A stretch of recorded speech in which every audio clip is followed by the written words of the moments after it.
Hello, everyone. It is so good to see you again. And I know that I talk about being excited, but this woman, I forget how far back we go, Kat. What were we figuring? 35, no, it's more than 35 years. I was back in the early 80s. Yes. It's been a while ago. And we have grown up parallel, different ways, stayed in touch, our lives. What I always loved about her wordsmith, the way that she used language as I'm scurrying, to find my language. And I'm introducing you to Kathy O'Sullivan, also known as Kat. We even changed our names to Kat at the same time. I know, amazing. I'm a C, she's a K. And she has done so many things, reinvented herself so many times in her life, and has the most amazing story. And I'm going to ask her the same question that I've asked everyone else. And I don't know where she's going to start from, which I'm really excited about, because there's so many places she could start from. The question of, Kat, how did you know when to show up? Yes. So, I pondered that, and I really had to go back to 1988, that fateful night when my phone rang at 9:00 at night, and it was a providential call that for me, changed everything in ways I couldn't even imagine, at the time. And, it changed not just my life, but the life of this 6-year-old little girl named Vanessa, who experienced the unthinkable. Her parents had basically abandoned her when she was diagnosed with a terminal brain tumor. And, she was at Loma Linda. And, when I got that call at 9:00 at night from Terry, who I really didn't know that well. I mean, she was sort of a colleague, and I'm hearing on the other end of the phone her telling me about her son, Mikey, who was 2, who had been diagnosed with a terminal brain tumor. And, she's at the hospital, and would I come? She couldn't think of who else to call. And I'm thinking, holy, why, if you could have seen my thought bubble, it would have been definitely, why the bleep is she calling me? Yeah, I don't even know her that well. And I hate hospitals. I mean, I'm phobic about hospitals. But there was something in me that said, go. So I got in my car, and I'm driving to the hospital, and all the way I am arguing with God, asking him the same questions I'd been asking myself, no answers. That being said, I just had this overwhelming kind of calm, trust me, this is all going to work out. There's a reason behind this, and I always say, God works in mysterious ways, and, has an incredible sense of humor, even if we don't see it at the time. And, so, walking onto this pediatric oncology unit was literally like walking into the twilight zone. And, I'm seeing these kids walking around with IV poles, and, they're bald, and they're actually happy. They're kind of, being together in ways I couldn't even imagine. And yet there was this little girl kind of off to the side that turned out to be Vanessa. And, there was just something that drew me to her. And as I learned about her story, I started spending more and more time with her. So of course, we bond, and, I'm talking to the nurses about, she's been here for 5 months. She has had no family support. is she able to leave the hospital? I mean, like, could I take her to McDonald's or the park or just get her out of here when she's well enough? And they're like, oh, that's not going to happen. Yet, 3 days later, a social worker is talking to me about whether I want to take her. And I'm like, to the park? And, next thing I know, 3 days later, I'm loading her into my van, taking her home. And, I had no idea how, this was going to reshape my life, her life. I didn't really recognize it at the time. And I think only recently did I really understand the fullness of what I'm about to say, which is this ended up being the most bizarre answer to the most innermost prayer that I had. And that Vanessa and I were really living parallel lives of desperation and over time restoration.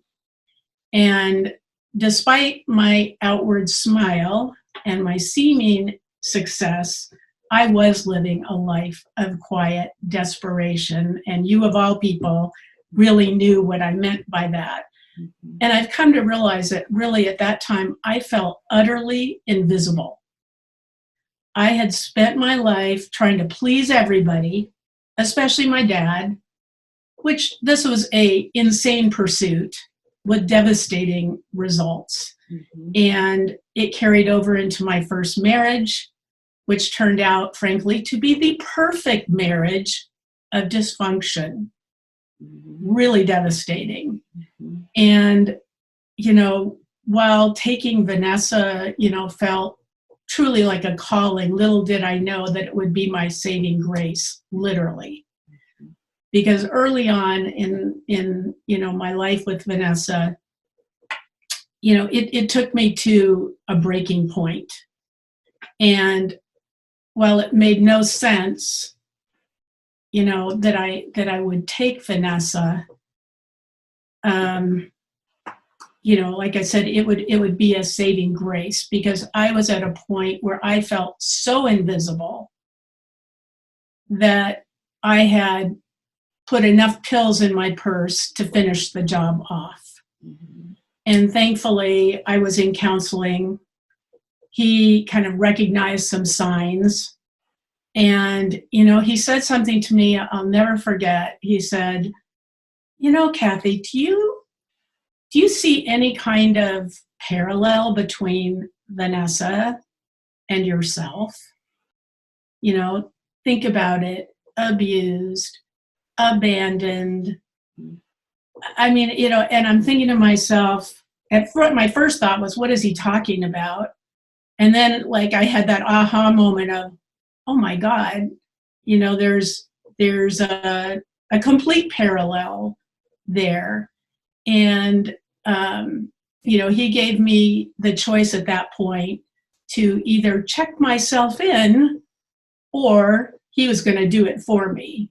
Mm-hmm. So, I now refer somewhat affectionately to that time as my 40 days in the desert, literally and figuratively, because it finally gave me time to kind of try to sort things out and find myself, because like I said, I had just felt so invisible, to reconnect with God, to reconnect with myself, to experience God's love and grace and compassion in a safe environment, and to gain enough strength over 40 days where I could come out and exist, not just exist, but declare that I was going to thrive, mm-hmm. which quickly meant ending the marriage, because there wasn't the desire on the other side to allow me to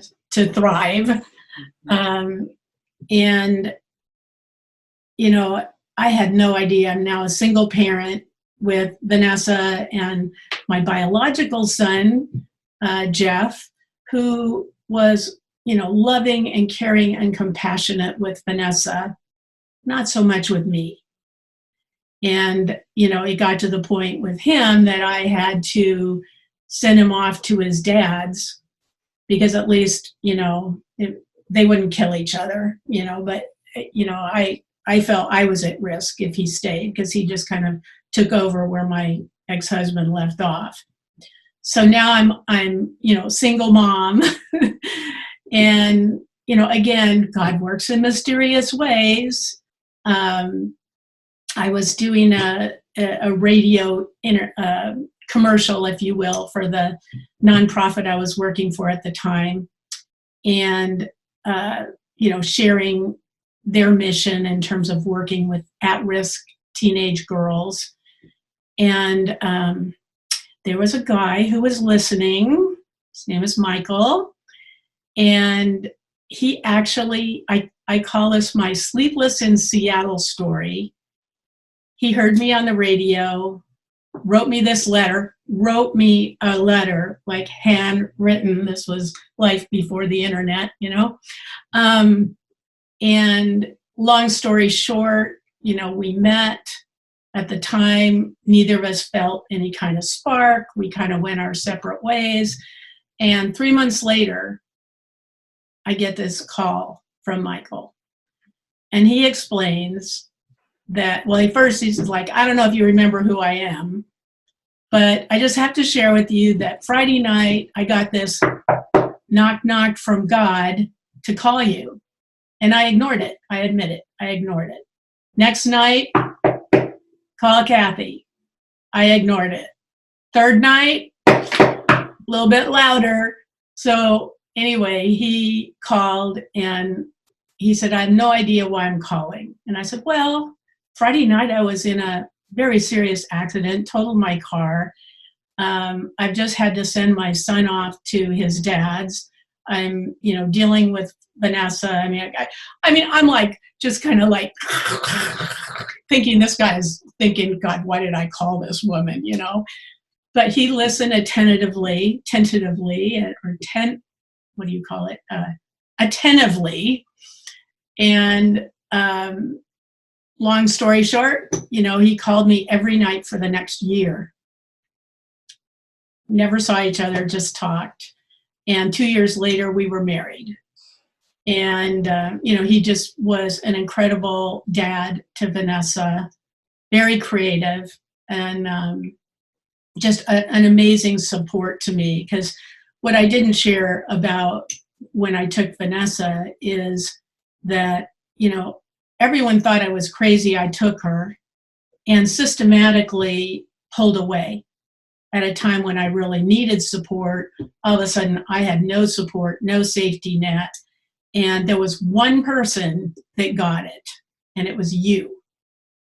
And I will never forget, when everyone else was worried about how she was going to die in 3 months and how, why do you, blah, blah, blah.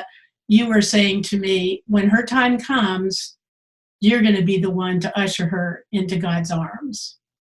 And, that sustained me through 26 years of caring for Vanessa.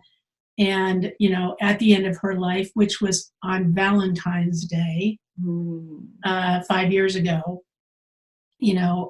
it's exactly what I felt happened. We had that opportunity to usher her into God's arms. And I know she's, in a much better place. So, those, Vanessa, Michael, were just the most unexpected gifts and answer to prayers, albeit not what I was expecting. And, as you said, I've done many things over the years that were, in each of them quite revolutionary, or, kind of butting up against the norm. Mm-hmm. And I had this revelation in the last couple of weeks of, here I spent so much of my life in the pursuit of pleasing somebody, gaining someone's approval, proving my worth, like there's one side of me that's that. And then I'm doing all these things that completely butt up against the norm. Mm-hmm. How crazy is that? Like, I want approval, but let's do something where I'm either Mother Teresa or Satan incarnate. And for most people, I was Satan incarnate, you know, causing shaking things up. So, I think at this point in my life, I'm continuing to do those things. And at least I have that consciousness when I'm catching myself in that kind of people pleasing mode, and just say, enough of that. Just do what you're called to do and trust that, things will be what they're supposed to be. And, we don't know what that is. And I think that's beautiful, because we work in the and. Like putting together a summit, having conversations with people. So the and is, oh my God, what are you thinking? That, can you do this? I don't know. Never done that. Is happening here.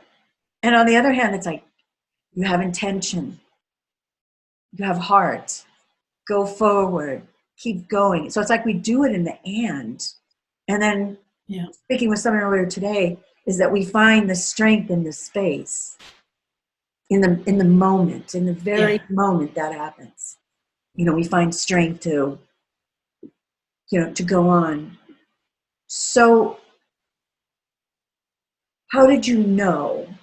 You knew because your heart told you? Yeah, it was an unmistakable,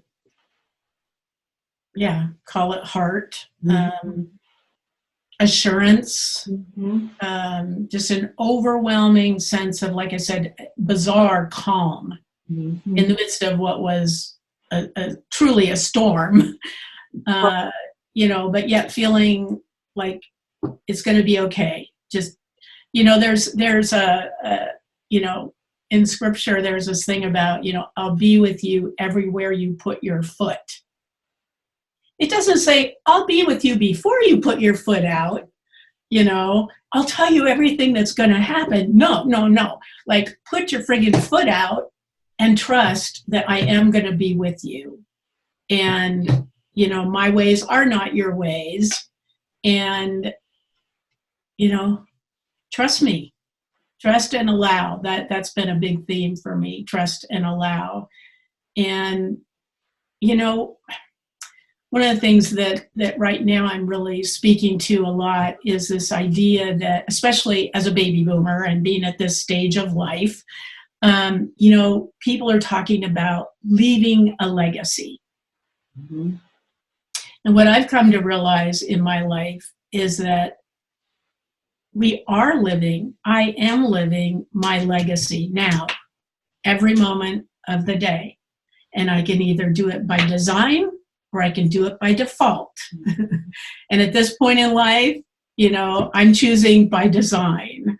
I'm choosing to listen to that small voice and to step out and do what I'm called to do, what I feel called to do, and trust and allow that somehow, some way, it's going to be, it'll have an impact. And, that 26 years with Vanessa, yes, she, everyone says, oh, you were such an angel. And I'm like, she was the angel. She turned out to be my salvation, because had it not been for her, I may not be here. And, despite her limitations because of her health, everywhere she went, she had the most amazing smile, indomitable spirit, and, unmistakably, living out her life in a way that expressed God's love, God's grace, God's compassion. And everyone in her pathway was impacted. So, the ripple effects of our choices. And I think back to that night at 9:00, how different my life would be today had I not picked up the phone and then actually answered the call, literally and figuratively. And so again, going back to the whole legacy thing, it's like, are we answering the call? And what's the impact if we do and if we don't. And, we'll probably never know if we don't. But I just have to wonder, like, what it would have been like. what, I just can't imagine. And I want to take people back to that night because I remember vividly. Terry's 2-year-old was dying. And, we'd never experienced anything like that before. Remember, we were walking in like, what the hell? We were walking in to support Terry, but we were bewildered. Remember? Yeah. We were bewildered. We were there because we loved her, but we had no idea what we were doing. And we didn't know. And then I remember you bringing Vanessa home and bewildered. Like, what? Yeah. This isn't a puppy. Yeah. Yeah. It's a little 40-pound bald little thing that looked like E.T. at the time. That's right. And like now, and it's not like you lived close to resources. Right. Right? Yeah. The resources weren't around in the town. Well, and the resources that potentially were there were not there. Yeah. Neighbors, friends, family, and even the worst case scenario, the church was not there. Right. And that was a big one. I remember. It was a huge one for me. And, a couple years into it, I actually went and met with my then previous pastor, to share with him the impact that had. Mm-hmm. And his response was, well, if it had been Jeff, it would have been different. And I'm like, what? Like, aren't we all adopted into God's family? And I'm adopting this little girl, and that's not good enough. I mean, I still to this day find that just, totally perplexing and disheartening. And, at the same time, I look back, and instead of looking back with anger and frustration, I look back and I realize they really didn't get it. No, and they were afraid. And they were afraid. Very afraid. They were afraid of the, what if. And it was easier for them to fade into the background rather than stepping up and, experiencing that loss. What they really lost was the joy of being part of that gift. And I also want to point out that something else that has served us well, because she and I both know each other from the time when we were early software developers, breaking ground. I've been in it 52 years, and Kat's been in it about just as long. He said there was also a side of us that was rebellious. Mm-hmm. And I want to bring that side up too, to say, now there's a rebellion but there is also a side where I got rebellious, where it was like, oh, hell no. Yeah. Oh, I'm there. Yeah. I mean, I've been there for a long time, but I think, again, with a different spirit now. There was rebellion unconsciously. Yes. Now it's a conscious rebellion in the spirit of living that legacy. Yes. Today, right? And not waiting for the right time, or waiting for this to change, or waiting for that to change, or it's like, no, this is who I am. This is what I'm called to be and do and have, and, get out of my way, clear the path. Yeah, I make this joke all the time. It's like, one cute old lady, this could go back to when we were hanging. One cute old lady can get a lot done. 2 cute old ladies can get a whole lot more done. But 3 cute old ladies, you better get out of the frickin' way. Unstoppable. And so, very, very powerful. The last question I want to ask you is, what question haven't I asked you? What is it that you would like to share that we haven't discussed?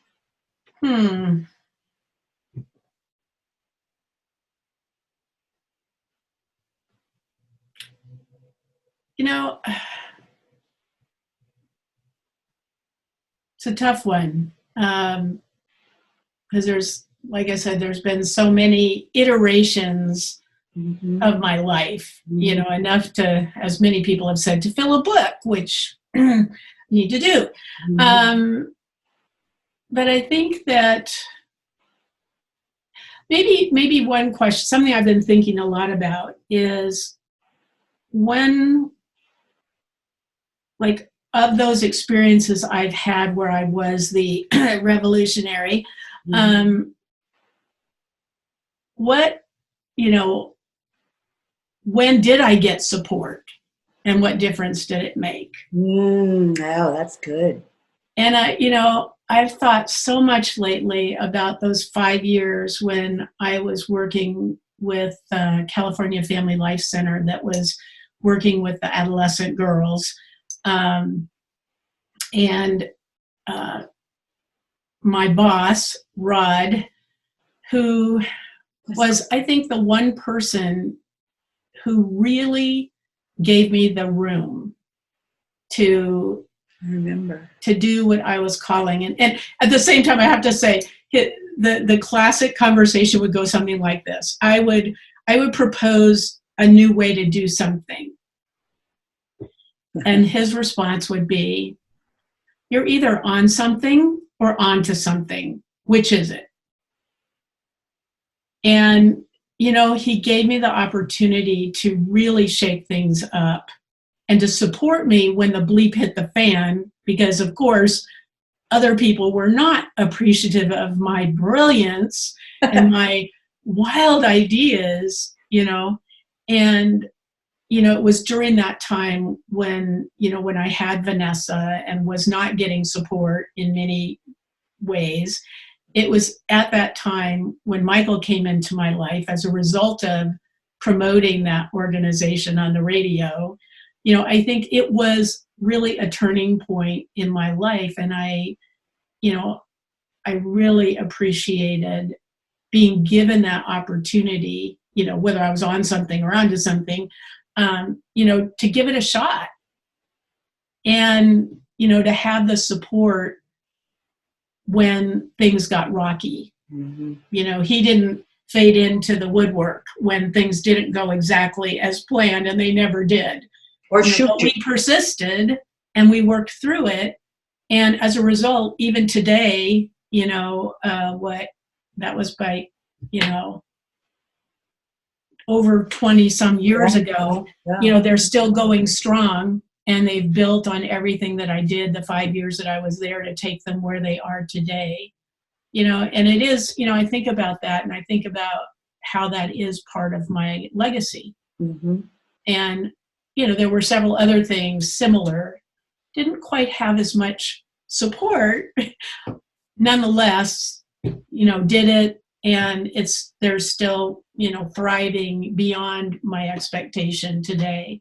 So, you know, you know, taking time to really reflect on those things and to acknowledge, and this is hard for me, to acknowledge the success and my role in it, and how, you know, even though I wasn't there to perpetuate it, what I did set other people up in a positive way to perpetuate it and build on it and make it something amazing.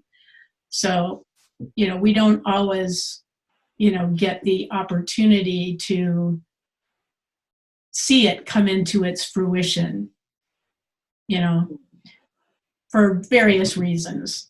Yet it doesn't diminish the impact that we've had to make it happen. So what I'm hearing, and I'll finish over the end of it with support, but first I want to ask you about your free gift.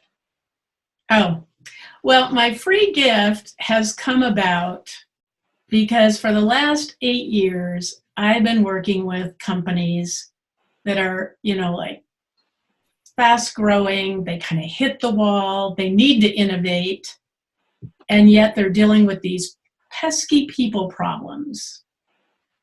And those pesky people problems have gotten amplified by the generational issues, with up to 5 generations in the workplace at a time. And one of the things that they find the hardest to do, especially the owners, is to delegate versus relegate, which is like go do it and hope for the best. No, true delegation. And then the minute things start going off course, to have what I would call a courageous conversation to get things back on track. First set them up for success, to follow through, and to have those courageous conversations when things get a little dicey sooner than later. Mm-hmm. And so as a result of all that work, I've put together something called the Step-by-Step Guidebook to Effective Delegation and Follow-Up, which literally walks people through step by step from the original thinking of what it is you want somebody to do, how you're going to explain that so that you don't hear the infamous, like when things go off track and you have that conversation like, I thought you were going to do this, but you're doing this. And I clarify, and the person goes, oh, I didn't know you meant that, which is going to be the title of my book. So out of all that, I've put together all of my various tools that I use that I found most effective into this kind of step-by-step guidebook. So I'd really like to make that available, because whether it's dealing with a spouse or your kids or people at work, those kinds of communication skills make the difference between things going well and not going so well. That is wonderful. I certainly, being, that's a really good one. Well, and to be honest, I have that guidebook, not too far from me, because I have to use those same tools because I am not immune. Right. And, it's grown as much out of my own experience as the experience of my clients. And let's face it, whatever we're doing for our clients, we better be taking our own medicine. So many times what we're doing for clients came out of our own medicine. It does. And to think that we're done and we don't need those tools anymore is like, Yeah. So, I continue to finesse things and refine things because, it's a process. And just when we think we've got it figured out, just when we think it's safe to go out, guess what? Another opportunity for personal and professional growth. Face plant. Well, Kathy, thank you so much. And I call her Kat or Kathy. Started to call you Devo. It goes all the way back. No, this is cat to cat. Yeah, that's right. So to you all, there's so many messages here, and the one big one I'm getting is support and being supported, and that's what we're here for. Is that we have all stepped out into the arena. We know what it's like in the arena, and we know that there's support, here for you, where your medicine comes from, the things that we've been talking about, and we're here for you. We're continuing to say that time is now, even more than ever. There's a revolution that's taking place now. It is happening. You're being called to it, to show up, to serve, and we're loving you so fiercely. So come out and enjoy us, and then you could be telling crazy stories down the road later on. So love you all fiercely.